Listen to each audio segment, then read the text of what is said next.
The AI is using mechanical Turks, ironically, to get around the robot checks, right? If it can't do it, it can hire humans to do it. How is AI actually engaging as the lead in some of these attacks and simulating and trying to be like humans in attack? At what point are they taking over identities?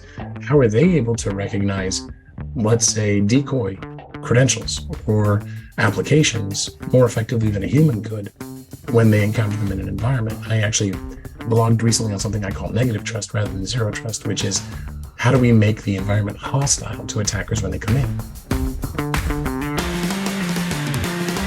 You are listening to The Secure Developer, where we speak to leaders and experts about DevSecOps, Dev and Sec collaboration, cloud security, and much more.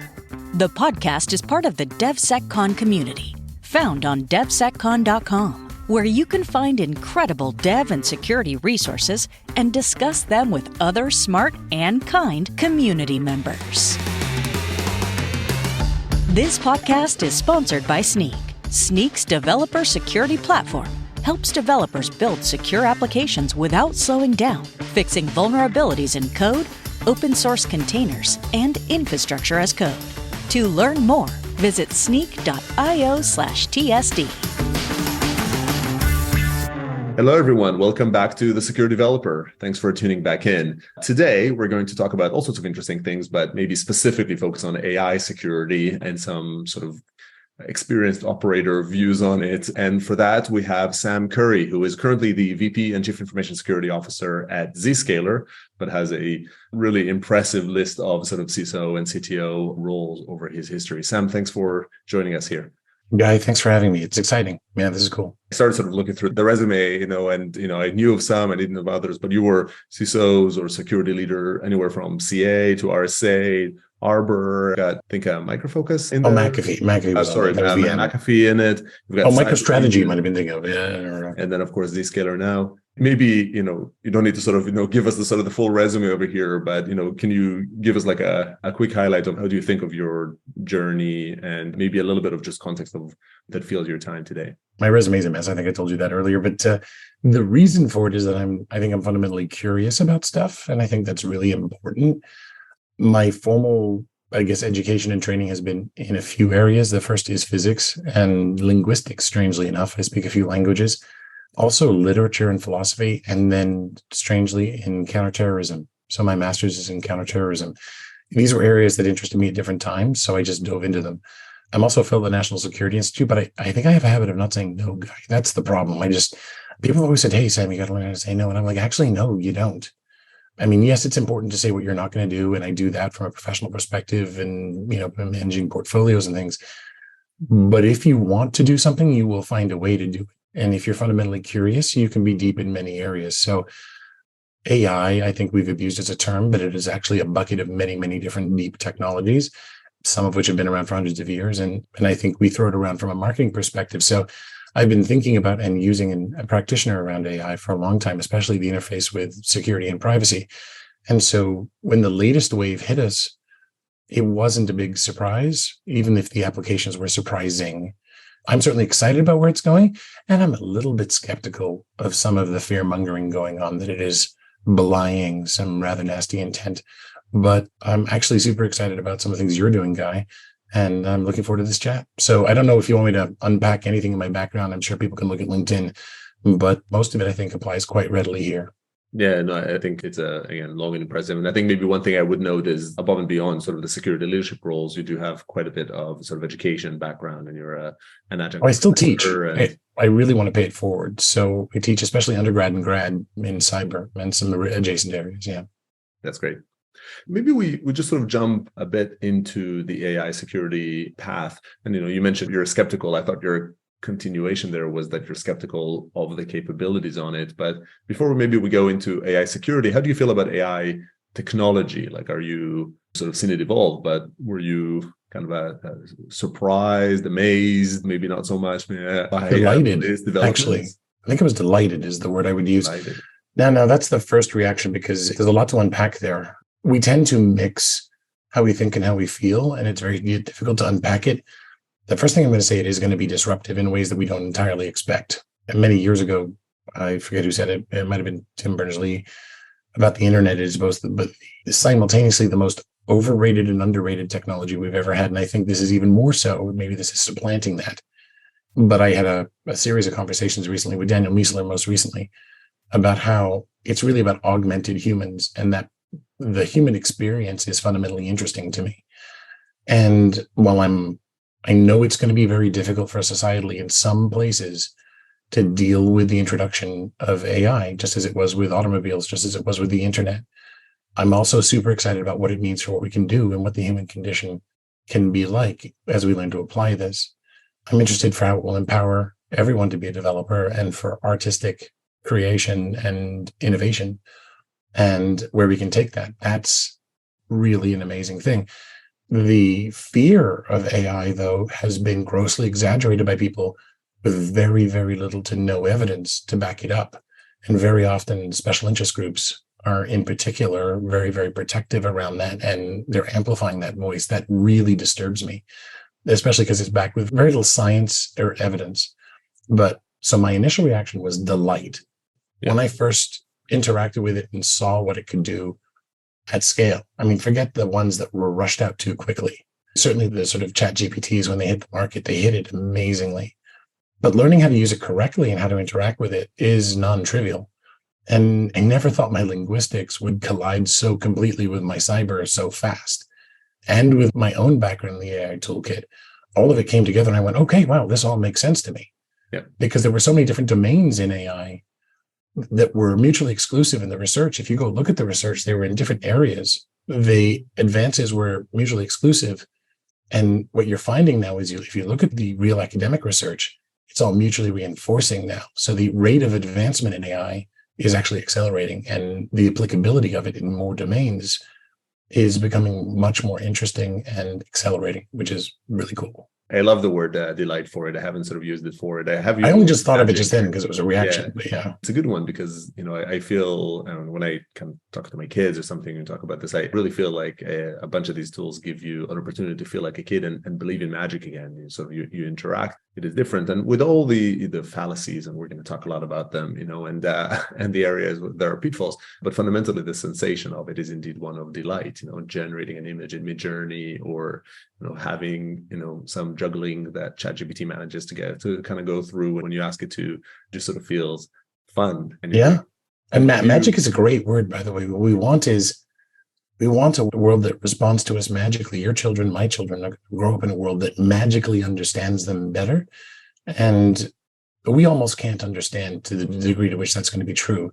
The line will blur between what is a digital world and what is a physical world. And the flip side of that is the word hallucination. And it's true for AIs, it's true for humans too. How do we keep them grounded in what is real? Which was a philosophical question, also part of my academic background. And it was a very distinct question. We were like, yeah, what do we really mean by what's real and the epistemological side of that? But it's going to have a real meaning soon. What is really real? And when am I hallucinating? When is the AI hallucinating? And when is it magical?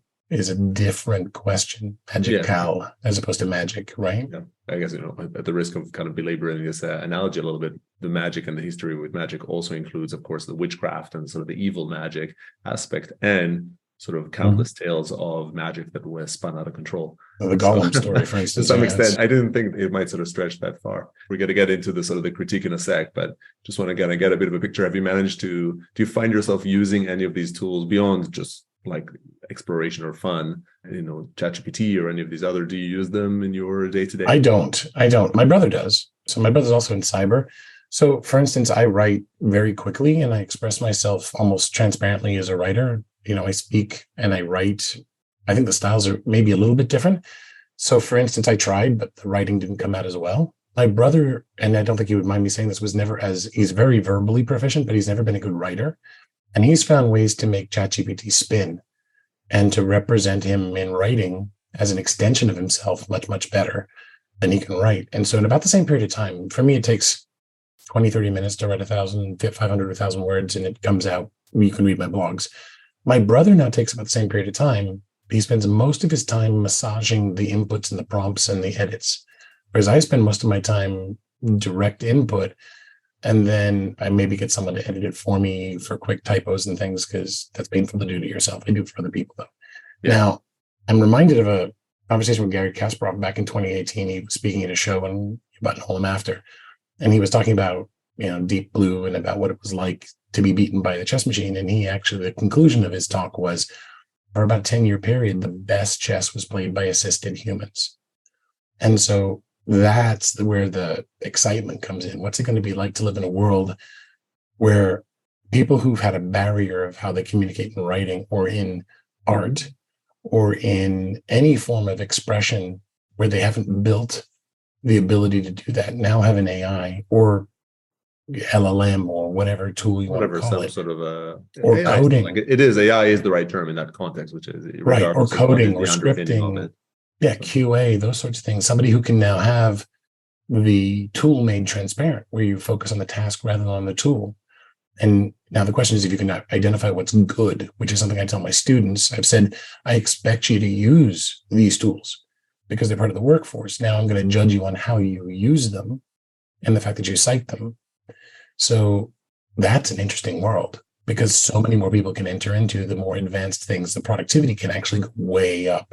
I absolutely agree with that. And it's interesting there's a whole, we're not going to open that round, but there's a whole area of what should schools educate on with regards to those AIs. Universities are one flavor of that, in earlier stages, even more so. Yep. AI is amazing. And so we could probably ramble on here for a while on that, on the sort of the great potential advancements that we can have of a future world. Let's sort of shift gears, from a security perspective. So, AI security, also a concern, one that, many security leaders, company leaders, frankly, individuals, they're sort of facing very quickly for the first time, right? Companies quick to commit large percentages of their companies to really kind of invest in AI. And many people are kind of caught unprepared for something like that and say, well, what is it that I even need to think about for AI security? So maybe let's start high level. When you're, say, theoretically, although very practically as well, yeah, you're a security leader of an organization, with some significant business, and you are now tackled to say you should do something about AI security. How do you start? How do you break it down? Yeah, it's funny because Zscaler, of course, is in authorization, and we talk about zero trust. So we're right in the authorization pathway of should somebody do something or not, right? So we get this one a lot. The first thing that people worry about, and it reminds me of, I'll just say three other things that came to mind as you were talking. I was like, the first one was, should companies allow the use of browsers and specifically search engines? This came up. The second one was, should they allow the use of instant messaging? And this came up most immediately with respect to trading. If you remember, brokers started to use trading because it was instantly able to communicate, and they could get, we would call it insider information, but they were able to get data sooner. The same thing happened later with SaaS applications. Should people be able to interact with these unknown entities that have services? And now it's coming up with AI and with large language models and the interfaces. And so, like, what happens if people start asking for briefs and if they start entering data and asking for summaries? And you can look at this at scale, right? So what does it do for privacy? What does it do for IP? What does it do for intellectual property that isn't yours, that you have on behalf of a customer? And so the questions come up immediately. Now, who owns them? How are they tapped? Which other, learning sets do they go into? Is it private? And of course, almost none of that is answerable. And when you look around, most of them were built on dodgy inputs from a copyright perspective to begin with. So this fight's going on over, were these trained on public domain things or on private IP to begin with? And then the question is exactly where it went with some of these SaaS models. What's the APIs into those? Who's tapping into that? Who's instrumenting that? Who's saying, well, how many people ask questions about, gold and mining in the last 24 hours of all these LLMs? And is that changing? I picked that one at random, right? But that could be useful insight and trending for somebody who's trading on a commodities exchange. I just picked one. There's so many. So the first thing people are saying is don't allow it. Like, just stop it. But that doesn't work, because if you just stop it, people will find a way to do it anyway, just as they do with instant messaging. They go to their phone or they go to another machine, especially in a work from home or hybrid environment, or people start to disguise these services as other things. They change the shape of it. They change the input. It's now it doesn't look like an LLM interface. And then you get dodgy offerings where people actually are like, wait a minute, I can actually not only offer this, I could offer it as a rogue service and sell the information on the back end. And so the next thing people do is, okay, how do I vet So the before we go correct to ones? the next thing on it, so you're saying that sort of the first concern, if I go back, the first thought that comes to mind for security leader is, well, can I stop this? Well, Can yeah, I actually, say the business no? says, hey, And security you're leader. saying the answer is no. You Yeah. cannot. This is an opportunity. You can kind of waste some cycles trying to put some But you fence can actually stop and it. prevent it. But people will find a way to use it anyway. And the demand, the appeal is too high for the security leader to say, thou shalt not pass for anything but like a very brief period of time. Right. I mean, usually it's actually the business is saying, security leader or IT leader, stop it. And it's sort of like putting sandbags up for a flood. It'll work a little bit. And as the flood continues, it starts to leak. Right. And then the next phase is they say, okay, we're going to allow some, we're going to try and vet these. And the next phase after that is we're going to build our own, because a lot of it's open source and there's these companies exist. They're going to make a private instance of it. And then at that point is when we start to say, okay, so now what can tap into it? And that's when you get into the more mature phase of sort of figuring out how to use it for the business. And the faster you get there, by the way, it's not easy. You can't just jump to it. You have to think about it. You've actually got to process what it means to the business. If you just jump to it, you're going to make a bunch of mistakes, but you can accelerate it by starting the strategy talks now. And when you actually start to integrate it to the business and say, okay, what does this mean for how we operate and processes and, what jobs look like? It is disruptive, but it is going to be a force multiplier for a lot of productivity. It's going to be scary for many people, but it is going to open up new jobs. It's going to open up new ways of doing work. And it's one of those things, you couldn't hold the mini computer back from the business. You can hold the mainframe back from the business. You're not going to hold this one back. And it's interesting. You're tying, like when you talk about using your own, so, step one, put the sandbags, try to sort of stop the flood. It might buy you a moment, but just sort of know that's not going to last long. And then after that, some form of controlled usage, which is also, I guess, it stems the flood a little bit. That's maybe the drain, but you allow some of it. But then from there, you're saying that the next evolution is really to build your own versus to really lean in and embrace. You feel, or you could do both. You might say, hey, this vendor, we've vetted them, we're working with them, they've passed our privacy controls, you trust them. Now that's a big step. It would require, but we did it with IaaS and PaaS, right? Mm-hmm. We trust AWS, we trust Azure, we trust GCP, we trust OCI. I think those things have happened, but we didn't originally. Now that can happen here too. These will become platforms like them at some point. Whether it'll be these vendors or not remains to be seen, because that'll play out. But the other possibility is, just like in the cloud, we have private cloud, right? Yeah, we will that's a also really have interesting analogy. Yeah, private AI. Yeah, and so it's happening, by the way. Companies are saying, "Oh, we're building our own, so we'll be able to do our own internal search through our knowledge bases. Don't worry, it'll be great." But the fact remains, just like with the cloud, which was, of course, other people's computers, is how we denigrated it in the old days, right? But with AI, the larger models and the more training and the more experience really will be more adept at, let's just call it, seeming to think. The advantage of the professional at scale, the scale economies themselves, that AI kind of can tap into are even stronger. Those played a key role in cloud, which I guess I wouldn't say the private cloud is dead. It's not. Alive, no. But I think it has diminished. It started, you're right, as to a large degree is through the fear factor, through the lack of trust. I want to use cloud, but I can't because it's not trustworthy enough. I'm going to run my own. I think that specific use case has diminished a fair bit as we built that. So but it's a good intermediate step, and it may develop, longevity of its own. One of the things that I think will come about is how to keep it fresh and private, right? How will you keep it in sync, up to date, relevant, as intelligent as the other AIs? Think of these AIs as going through school, right? They're going up through various grade levels, and the public ones are going to be going up through grade levels much more quickly. And I think, so in all of these cases, Sam, you've kind of taken it down a path, which I understand, and I think is almost infrastructural and data. So you're saying the starting concern you have is there's this data that I have, whether it's, my employees who typed in something and that data is mined, or whether it is, the data access that I got and the authorization to who can access what, even on the internet. And then from there, you kind of get it down into infrastructure. Okay, so how much do I allow? How much do I contain that data? And do I even let the data leave my premise, or do I? It's more than the data. It's also the metadata about how you're interacting with it, what you're asking of it. But yes, you're right. Yeah.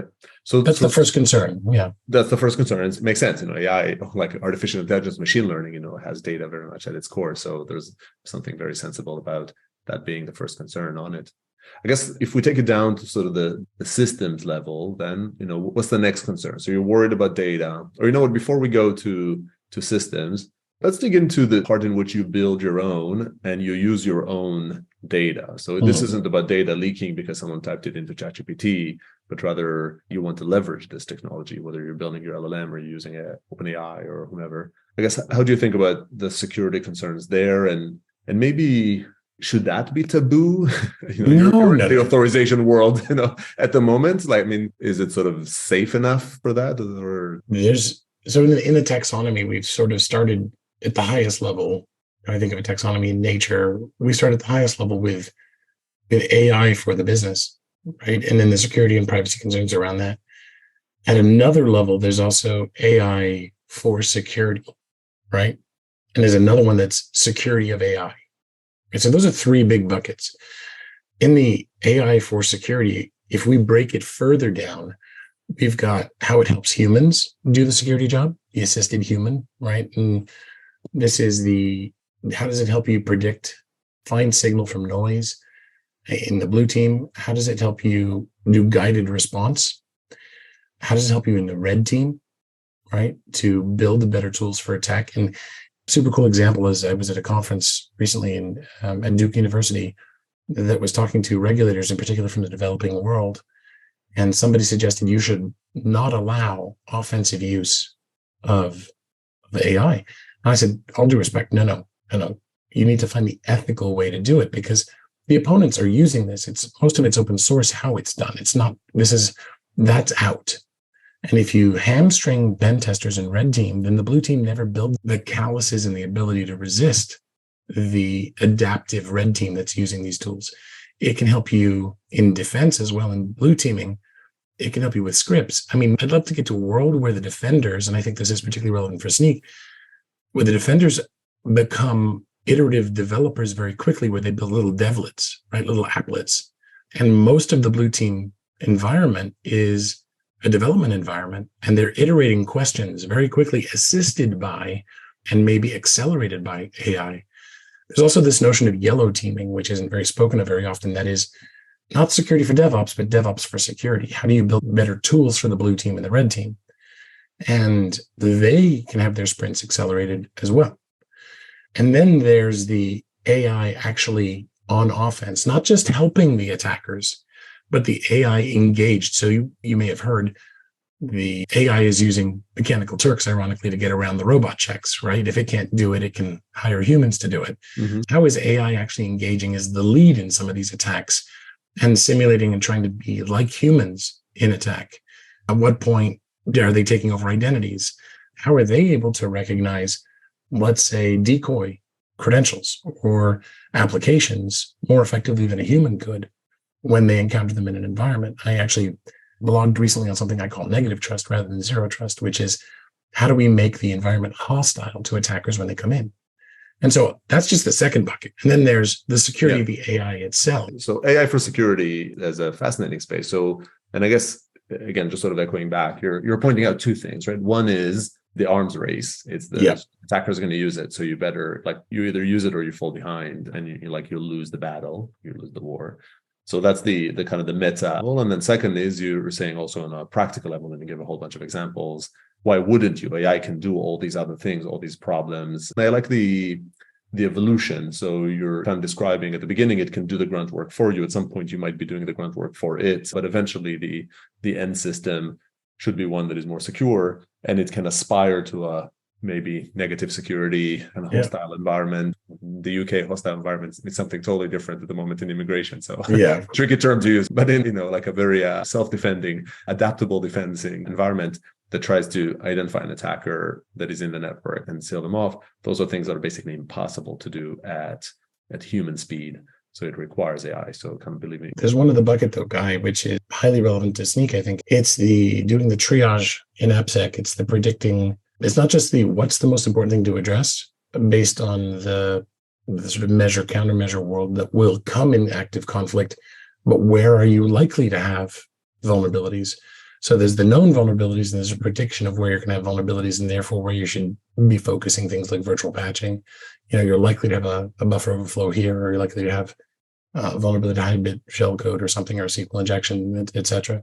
But that all exists in that same bucket, right? So and the attackers will likely be predicting similarly, there's probably going to be a vulnerability there that'll accelerate their research cycles. So that's one step removed from the war fighting, if you will, right? How do you prepare in the InfoSec cycles to be efficient to reduce the attack surface, and how do they predict likewise where the attack surface is going to exist now?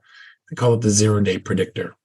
Yeah, I think very relevant, and there's 15 different AI strands going on at Snyk, many of them, by the way, far before the current trend. But indeed, for instance, when we talk about, you're talking about sort of the risk areas, but also there's a lot around automatically bolstering the code, or sort of, strengthening, hardening the code. It starts from the more straight vulnerability fixes. And we have this auto fix at the moment. Now, the moment auto fix is like a spell checker that shows you the squiggly line and you right click and you need to fix it. And so it's sort of a little bit more human action. It sort of makes it easier. But when you think about the destination of auto fix, as well, like, why wouldn't it automatically correct, as you go through? And that freaks some people out. But over time, feels like it's an obvious destination. And over time, says, well, if you can do that, why wouldn't you just glance at a system, find those issues, and just fix them, and just kind of make it happen on the go? And from there on, you can go to things, and you can take away, just like you talk about with the risk, you can go from systems that are vulnerable to systems that are just not sufficiently robust. So can you add defense in depth and add that automatically on top of the code? And just not feasible to do in a non-AI manner, because the automation is what takes you to the next level. We've never thought about this because it's such a waste, right? Because it's so expensive from a dev perspective. But right now, we think of deception as something that's done in an IT context. It could be done in a DevOps context. It could be done in code. So, for instance, we're busy closing vulnerabilities, and we've got tech debt and security debt. But it's entirely possible at some point we could say, you know what? We would normally have a vulnerability here of type X, right? Why don't we put a decoy there that looks like there's a vulnerability, so that I can have a little signal that I could send to an incident response team if this app is attacked in the obvious place?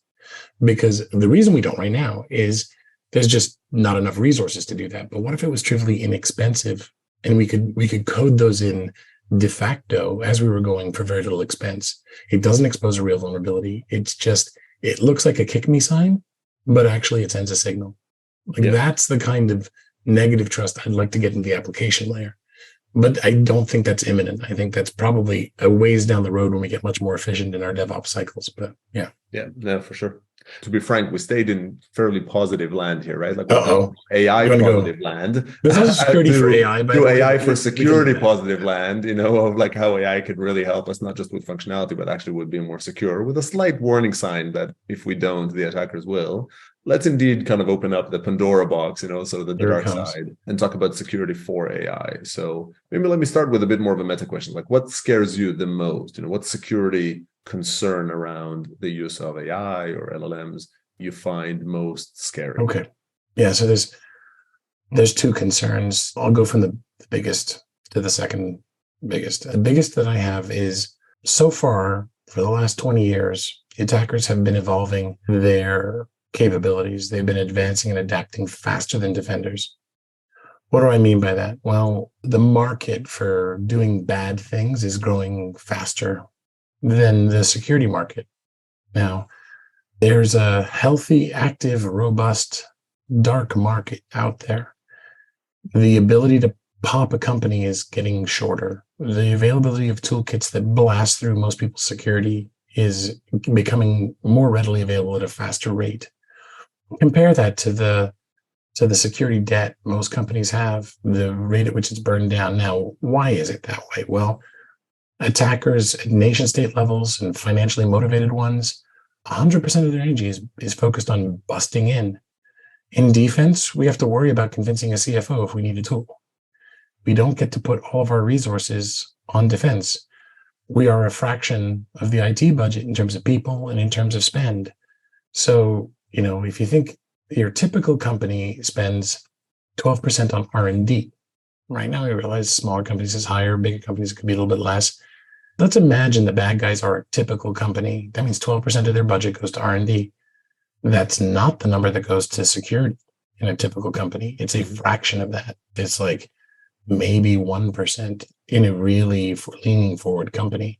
So compare those numbers. It's frightening. So my number one fear is that AI will accelerate them, hyper accelerate them. Their curve will go higher, faster than the impact in defense. So that's my number one fear. And what's the fear of that really? It's a business fear. It's that we love to embrace technology because of what it means for us societally and what it means for the economy. And this is one of the big engines for human society right now. And all the wonderful things we want to come from IT. But the risk curve is catching up behind it because of these threats. My fear is that it will cross over and become a real inhibitor to new investment and new business. That's number one. The thing to do about it beyond the meta is to invest in the use of AI for defense, fundamentally. Oh, yeah. And to rethink in defense how we apply ourselves. The biggest problem in security is the gap between the security department and the business. We have to make advances in alignment. We don't just have to spend more. We have to adapt faster. We have to get more relevant. One of the great things that regulations and auditing did is it forced companies to pay attention to security. One of the terrible things it's doing is it's locking us into how we spend our money for decades.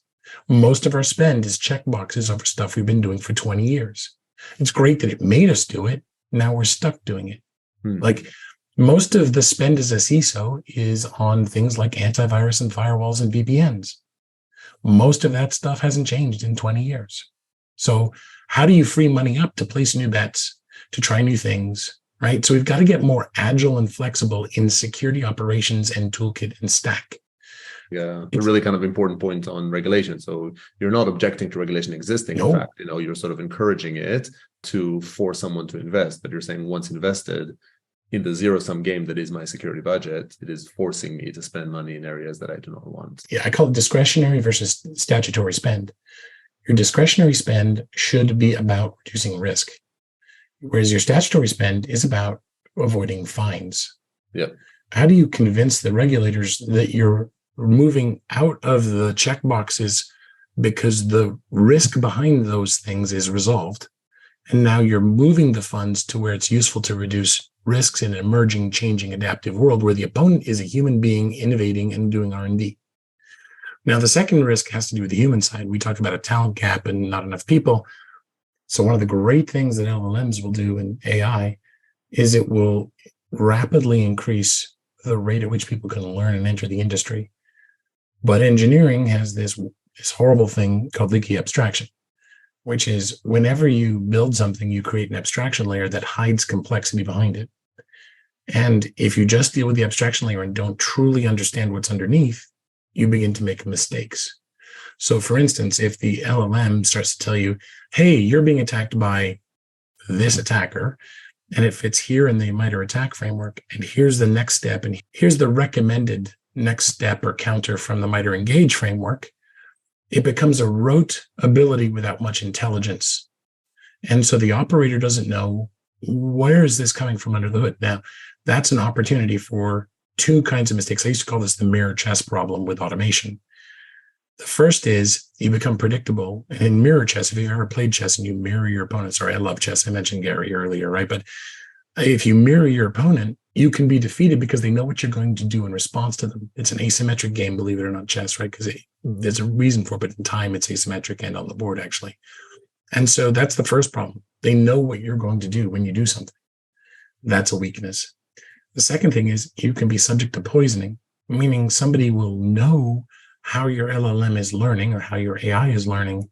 And as a result, they already do this with virus samples, right? Over 30% of virus samples are planted to create false noise. They will start to poison the feedback loops such that their signal will get through, and they will test against it. They'll get the exact same LLMs and the exact same AIs and say, let's run attacks until they don't find us. So I'm worried about that leaky abstraction, that ocean of talent that will come out and we'll no longer be able to find the deep subs that are going through. Yeah. And I guess that's part skill and part blind trust, right? Because you're like, if for you to be able to benefit from an AI powered system, there has to be an element of trust. If you go off and you verify Exactly. everything, then you would lose the very efficiency that you sought out to get with the AI in the first Yeah. place. We see there's a bunch of these studies from Stanford and the likes, and they show how code completion suffers from this type of element. On one hand, more people can generate code, and notably developers can become 10 times more efficient because they can generate code. And that's amazing. No, it truly is, no but to it. What's happening in parallel is that code that gets generated gets more likely reviewed. If you need to invest in it the same amount of effort that you would have had to if you had written it, you'd lose the productivity benefit. So almost by design, you do not scrutinize it that much. Yeah. The code, shall we say, is equal in the number of vulnerabilities. It depends on, of course, the individual developer that you compare it to, but it definitely frequently has. I think it's like 40% of the written code has vulnerabilities. That's probably like a similar number to human written code. Most code does have vulnerabilities in it, but I think the difference is that it doesn't get scrutinized. It doesn't get properly reviewed because it's being trusted. You can't not trust it or you'll lose it. You have to trust it to a degree, but if you trust it too much, then you become... So you change how the sausage is made. The question is then, do you get more sausage, or does it taste better at the end? Yeah, you do end up getting... You'll notice if you got a burger, but... That's right. That's right. But you don't really know what's inside. On the human side, so we have one concern is really one of investment. So that sounds a very practical thing. We need to invest in AI. And quality of investment, yeah. And the quality of investment specifically on AI defense. And it was a very good point. I love this definition of the statutory versus discretionary spend. And then, the second one is on skills or loss of those skills. Side note, the deep skills that come over time. Yeah. This conversation happens also in art, as you talk about. Fine, everybody can be able to prevent art, but the masters will continue to be valuable. But lo and behold, to become a master, you need to be a junior at some point. You need to work through those. I forget who it was. Picasso said, somebody's going to get mad. It took me 4 years to paint like a master and a lifetime to paint like a child. Yeah. So there's evolutions, but you have to go through a journey to. That's right. Maybe if you're Picasso in 4 years, you can get to that. How do you feel about, as we talk about trust and we talk about skills, there's also the human threat element. How do you think about that? How do you think about, one of the top concerns that come to mind when people talk about AI and notably LLM is sort of social manipulation, social engineering attacks at scale, whether it's on the phishing front or the supply chain front or a variety of others. It's huge. It's the spear phishing becoming almost like a sniper rifle, right? It's very real. It's precisely because it can iterate and it can test and it can get very, very good. Look at most phishing attacks right now. The way that we spot it, if you do the awareness training, you're looking for the stupid errors made by the people who built it. All right. Did they get the logo right? Was their grammar off? Does the link look weird? That stuff's solvable at scale and reliably. And so a friend of mine, Ite Mayor, and I, we did a webinar back in February where he asked ChatGPT to write a phishing email from the voice of, if you've seen Succession, Logan Roy, the CEO. He said, write it, and he wanted it to cite, I forget who the poet was, but he wanted it to have a quote from this poet, and it was a phishing email, and it was perfect. It was his voice. It cited the poet. It was Robert Frost, actually. And he came out with obviously the path less traveled, but then he said, find a better poem that's more subtle, and it did. And it was frightening how believable it was. And you could in your head imagine somebody from this company, if you've seen Succession, how much it was in his voice. And you could imagine somebody actually going, yeah, this is from him, click. Yeah. And when it had been on the market in this version for a few months, and you could see how if a bad actor had a version and trained it and then kept improving it and refining it, tuning it, just how effective it would be. That is a very real threat. Now you combine that with things like deep fakes and other technologies and voices, so that it really sounds like the voice of your boss calling. It's really their personality, using words they use, responding to you as they have. And it happens to have followed your social media network. So it knows when you were with them and can cite those instances, you're in trouble. Yeah. So what do you do? I share the concern. I did a little workshop in my kids' school, sort of secondary school. And within 10 minutes, we generated a video of Taylor Swift. Oh, wow. Saying something in her voice, in her side. ChatGPT created text in her style, sampled voice from a podcast, created her audio, and a bunch of other sort of DID and 11 Labs tool created the actual video clips. It was impressive. Good conversation in the school to talk to them about, both show them the power of AI and talk about the negative implications. I think we're generally, I'm seeking good solutions here. Is what do you do about it as a security leader? So the concern is real, the phishing is real.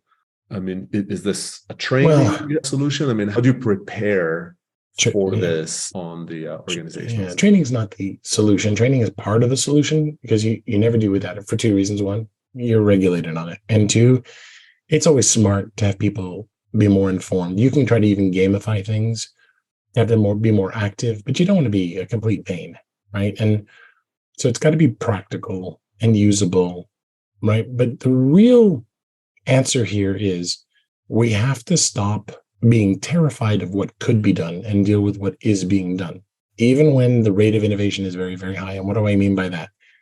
I've been in cyber, or as we used to call it, InfoSec back in the day, for 30 years, right? I have the doomsday scenarios have existed. Most have not happened. The vast majority, 99.999. That doesn't mean that it'll always be that way. But I used to go to conferences like RSA in the early days, right? Back in the mid 90s and late 90s. Somebody would put their hand up and say, I've come up with an amazing security control. And everyone's like, yes. And then somebody finds one corner case that breaks it. And everyone goes, oh, they're all so depressed. The fact of the matter is most things are in the middle. And we can talk about the hypotheticals of what the bad guys could do. What we have to focus on is what they do. Because there's an economy of scale associated with doing it. It may seem trivial in the proof of concepts. It may seem trivial in the execution. But until they actually do it, you don't have to do much about it. The first cases will break through, fine. But we can't be preparing for every possible application. And that may sound really weird. And someone's out there going, oh, hell no, right? But at the end of the day, you got to deal with what really happens. And there are controls for this. So let's take your scenario. Now, not Taylor Swift, but let's say somebody tries to be your CFO and says, go buy gift cards. Okay, got that. The way to deal with that is that you have very specific ways in the company that money can move, and it never moves in other ways. So even if the real CFO called you and asked for gift cards, you simply can't do it. Like, you put business controls in place to deal with that. The terrifying scenario that gets you in the gut and that could happen right now for low cost, you can actually put a relatively simple business control in place to avoid. Yeah. You will do that. A few companies will get hit when someone does it, but you know what? That's the main reason that hasn't got that sophisticated, because relatively simple controls can prevent it. For large companies, certainly. For very, very small companies, Wendy Nather used to refer to something called the security poverty line. Below a certain level of size company and income, and in some verticals, there's simply not even a security person. In many cases, not an IT person. Those companies, it's much more real as a threat. Right. Like, let's say you're you're a small restaurant with 3 restaurants in a town, right? And I'm actually thinking of one right now. And your accountant calls you and says, hey, the IRS is after you. You've got to pay $15,000 in the next 24 hours or else. You'll do it. But how are you supposed to prevent that? That's much more real than, the Taylor Swift scenario applied to a large bank. Yeah, I think those are good practices. I think there's a broad application of the suggestion you just made, which is, for the bank, I think it's relatively straightforward, but in practice, you can also do this around applying common sense on who gets access to, don't have passwords, for instance, work with 2-factor authentication in those. And so you can't really give someone access to it. And then I guess explaining and teaching people not so much about the fraudulent email, but rather about the ask, about the oddity of the ask itself. You've also reminded me, I have to tell my kids that Taylor Swift will not contact them. So yeah. It's someone's recommendation. And while I don't think we're going to use it, we actually defined a safe word in the family on a thing to use to it, which, we've kind of had for that's the a very anyway. I don't know if anybody will remember it if the situation actually takes place, but it's a good exercise to even just remember to ask it for the oddity. You have a safe phrase to trigger it as well? No, it wasn't really, I'm in distress mode. It's more if someone, if a kid gets an ask from you to meet them at some spot or to send something for them or to do then they know if it seems like an odd request, vet it with. You have to practice that, right? You got to tabletop it. Yeah, indeed. Yeah, I need to do. I've not done a red team on the kids yet. That's awesome. That's a different. I don't know that I'll get to that anytime soon. And so we're kind of approaching the end of time. I'd love to just sort of try and get we try to kind of unpack here, the high level excitement from AI, the acknowledgement that you can't stop the train. You have to accept that you're doing it. Talked a little bit about the separation of AI for security and its positive opportunities and maybe the necessity because of the AI arms race.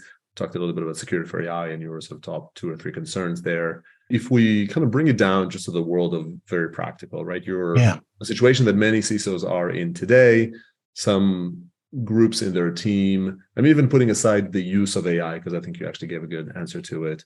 More people want to add AI to their apps. They want to add a chat bot to something that is not public data, call it, in their system, and they want to run it. What's the sort of the primary, what's the kind of the high level or sort of actionable advice that you would give someone in that position to do? The first thing I would say is have firsthand knowledge of it, play with it. I can't stress enough how well directed play is a good tool for learning, and your brain is a place where ideas meet and combine. And that happens through when you're reading and listening to a podcast and when you're actually using a tool. So go do that. Personally, go do that. That's number 1. Number 2, convene a group of people and socialize the ideas. Don't turn up with the answers, right? Number 3, start a project, right? And make sure it's business driven, right? It's not just for the sake of doing it. And it's also got security present. So, for instance, most of the companies I've worked at have had multiple places where there are knowledge bases and tools and competitive battle cards and PowerPoints and, brochures and training material. But after 3 or 4 years, try to find something.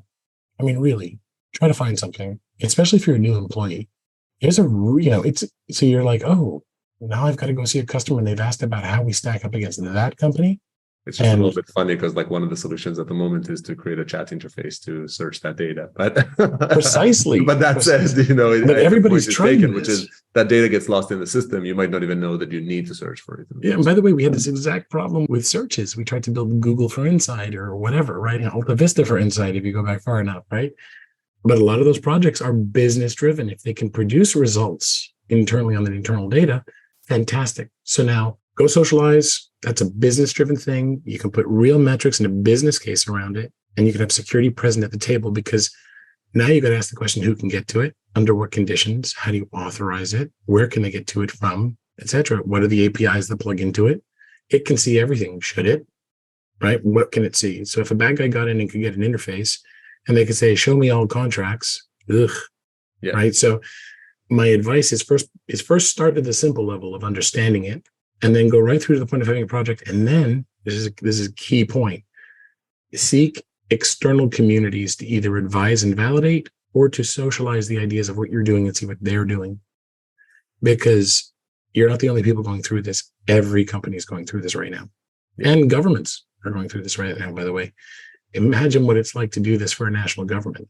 The risks to things like national security, but also the opportunities are huge. Yep, that's I guess the truth for most amazing technologies, and this one just sort of landed on us. And that is the truth. I think that's great advice. Demystify it, get a seat at the table, kind of be part of the conversation, but remember to keep it business oriented, and then kind of collaborate not just with the people inside on the business, but also with the community. Have fun. Have fun with it. By the way, it is scary, but I think the demystification and playing with it is such sound advice. For what it's worth, we've been at this point for a bunch of months now, but even just having AI primer conversations with the company, opening people's eyes towards it. It's amazing, especially if you are one that is a bit more in it, to realize how many people do not have it and the level of understanding you get from just a few hours of play with it versus the others. Literally, as we're recording this podcast, there is an AI hackathon happening right now at Sneak, which will be fun. I'm already sort of seeing a bunch of very cool initiatives, but above and beyond whatever comes out of that is just the fact that people are exposed to it, both from an ability and a risk perspective, is priceless. I'll sort of steal the last couple of minutes. I don't know. I'm asking you a question that wouldn't really have a 2-minute answer to it, but I'm going to ask you to take out your crystal ball and say, Oh, hey, we're in this sort of world of AI security. Well, we started with magic. We talked about crystal balls are totally in line with that analogy.